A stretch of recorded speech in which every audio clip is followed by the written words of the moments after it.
நம்ம வீட்டில் வெள்ளிக்கிழமையில தாங்க அம்மனை அழைப்போம். அன்னைக்கு ஈவினிங்கே புனர் பூஜையும் பண்ணிடுவோம். இந்த இடத்துல தான் நான் கலசம் வைப்பேன். அண்ட் கீழே ஒரு டேபிள் போட்டு 2 பக்கம் வாழை மரம் வச்சு நெய்வேத்தியம்லாம் கீழே பூஜை பண்ணிடுவோம். அண்ட் நிறைய பேர் என்னோட பூஜை ரூமோட டீட்டெயில் கேட்டிருந்தீங்க. மேலே 5 படம் வச்சிருக்கேன் இல்லையா, அது இந்த வீட்டுக்கு கிரகப்பிரவேச அப்போ வாங்கினது, சில்வர் பிளேட்டடு. அது கீழே இருக்கிற முருகர் படமும் சில்வர் பிளேட்டடு. மற்றதெல்லாம் ஆல்மோஸ்ட் நீங்கள் பார்த்துருப்பீங்க. இதை பற்றி டீட்டெயிலாக நான் இன்னொரு நாள் போடுறேன். நிறைய பேர் ஆனால் கேட்டதுனால ஒரு குயிக்கான ஒரு கிளான்ஸ் இது. கீழே வந்து 2 கம்பார்ட்மெண்ட்டாக இருக்கும். இதில் வந்து குங்குமம், மஞ்சள், சாம்பிராணி அதெல்லாமே நான் வச்சிருப்பேன். அது கீழே இருக்கிற கம்பார்ட்மெண்ட்டில் வந்து பார்த்தீங்கன்னா புக்ஸ், நான் வச்சு கும்பிட்ற சுவாமி படம்லாம் அது உள்ள இருக்கும். அதே மாதிரி யாராவது புதுசாக வீட்டுக்கு வரவங்கன்னா ரிட்டன் கிஃப்ட் கொடுக்கறதுக்கு இந்த மாதிரி பிளேட்ஸ் பவுல்லாம் வாங்கி வச்சிருப்பேன். குங்குமம், மஞ்சள், பூவெல்லாம் வச்சு அவங்களுக்கு கொடுத்து அனுப்புறதுக்கு.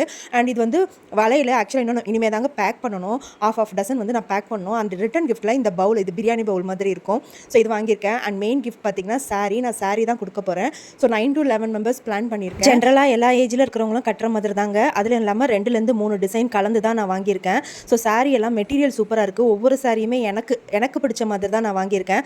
அண்ட் கலர் காம்பினேஷனும் ரொம்ப சூப்பராக இருக்குது. எனக்கு ரொம்ப பிடிச்சி தான் எடுத்தேன். ஸோ நான் கொடுக்குற தாம்பூலத்தில் பார்த்தீங்கன்னா இந்த சாரீ, அப்புறம் இந்த பவுலு, அது கூட குங்குமம், மஞ்சள், அப்புறம் my, rubber pant, nail polish, குங்குமம் பேஸ்ட்டு, அதுக்கப்புறம் ஸ்டிக்கர் போட்டு, மருதாணி, வெத்தலை பாக்கு, வாழைப்பழம், பூவு, கண்ணாடி, சீப்பு, இது கூட இன்னும் மிக்சர் வந்து நான் பேக் பண்ணணும் குட்டி குட்டியாக. அதை இதில் வைக்கணும். அது கூடவே ஸ்வீட்டு, அதுக்கப்புறம் விரலி மஞ்சள், இன்னும் 1/2 டசன் வளையல் இதில் வைக்கணும். இன்னும் இதெல்லாம் வைக்காத ஐட்டம்ஸ் எல்லாம் நாளைக்கு வச்சு உங்களுக்கு ரீலில் காமிக்கிறேன். ஸோ எப்படி இருந்தது நம்மளுடைய தாம்பூலம் கமெண்ட் பண்ணுங்க. பாய்.